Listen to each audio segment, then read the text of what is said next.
क्या किसी सरकारी रेगुलेटर को वो जानकारी देने के लिए मजबूर किया जा सकता है जो उसके पास है ही नहीं? आज हम एक निवेशक और मार्केट रेगुलेटर के बीच हुई एक बड़ी ही दिलचस्प कानूनी लड़ाई को समझने वाले हैं। एक ऐसी लड़ाई जो सूचना के अधिकार की सीमाओं को परखती है। तो सवाल यही उठता है, ये एक कानूनी पहेली जैसा है जो हमें राइट टू इन्फॉर्मेशन यानी सूचना के अधिकार के बारे में बहुत कुछ सिखाएगी। चलिए इस मामले की तह तक चलते हैं। तो ये पूरी कहानी शुरू होती है एक निवेशक के एक सीधे साधे लेकिन बहुत जरूरी अनुरोध के साथ। देखते हैं कि उन्होंने आखिर मांगा क्या था। देखिए, रिक्वेस्ट बड़ी स्पेसिफिक थी। पुरुषोत्तम राम सिंघानिया नाम के एक निवेशक ने 2 क्रेडिट रेटिंग एजेंसियों और उस समय की DHFL के बीच हुए अग्रीमेंट्स की कॉपी मांगी थी। उनका कहना सीधा सा था कि भाई कंज्यूमर और बेनिफिशियरी होने के नाते ये जानना उनका हक है। और ये जानकारी मांगी गई थी सेबी से, यानी securities and exchange board of India से।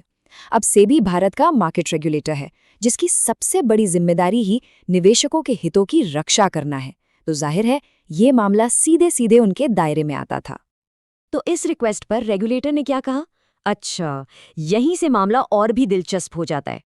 सेबी का जवाब एकदम टू द पॉइंट था। उन्होंने कहा, हमारे पास ये जानकारी नहीं है। उनका कहना था कि ये जो रेटिंग एग्रीमेंट्स हैं वो उनके रिकॉर्ड का हिस्सा नहीं है और इसलिए से उसे दे नहीं सकते। बात खत्म। लेकिन उस निवेशक के लिए बात यहाँ खत्म नहीं हुई थी। सेबी के जवाब से वो संतुष्ट नहीं थे और उन्होंने इस फैसले के खिलाफ अपील करने का फैसला किया। ये टाइमलाइन देखिए कि मामला कितनी तेजी से आगे बढ़ा। जनवरी के पहले हफ्ते में रिक्वेस्ट फाइल हुई, दूसरे हफ्ते तक सेबी ने मना कर दिया और महीने के खत्म होते होते अपील भी दायर हो गई। मतलब साफ था, दोनों ही पक्ष अपनी बात पर अड़े हुए थे। तो चलिए अब देखते हैं कि इस बारे में कानून क्या कहता है, क्योंकि यहीं पर इस केस का सबसे जरूरी पेच छिपा है। और ये है कानून की सबसे अहम बात। 2011 में सुप्रीम कोर्ट ने एक बहुत ही लैंडमार्क फैसला दिया था। आरटीआई एक्ट किसी को भी वो जानकारी हासिल करने का अधिकार देता है जो किसी सरकारी संस्था के पास पहले से मौजूद है, जो एग्जिस्ट करती है। ये कानून उस संस्था को किसी के लिए नई जानकारी बनाने या कहीं और से इकट्ठा करके लाने पर मजबूर नहीं कर सकता, और ये फर्क बहुत जरूरी है। और इसी बात को और भी पुख्ता करता है 2013 का एक और फैसला। सेंट्रल इंफॉर्मेशन कमीशन ने साफ कहा कि अगर सेबी के पास कोई जानकारी है ही नहीं तो वो अपील करने वाले के फायदे के लिए जानकारी गढ़ या इन्वेंट तो नहीं कर सकता ना।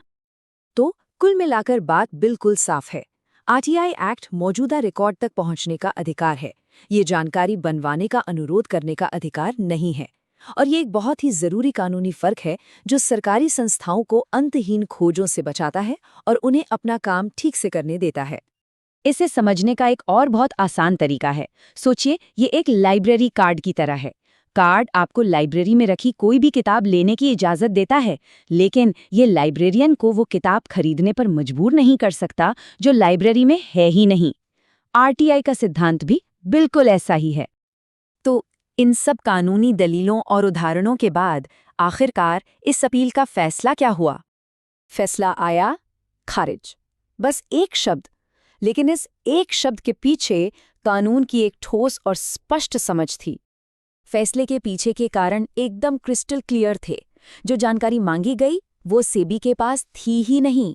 कोई भी सरकारी संस्था सिर्फ वही जानकारी दे सकती है जो उसके अपने रिकॉर्ड्स में मौजूद हो, और आरटीआई एक्ट किसी को भी बाहर से जानकारी इकट्ठा करके देने के लिए मजबूर नहीं करता।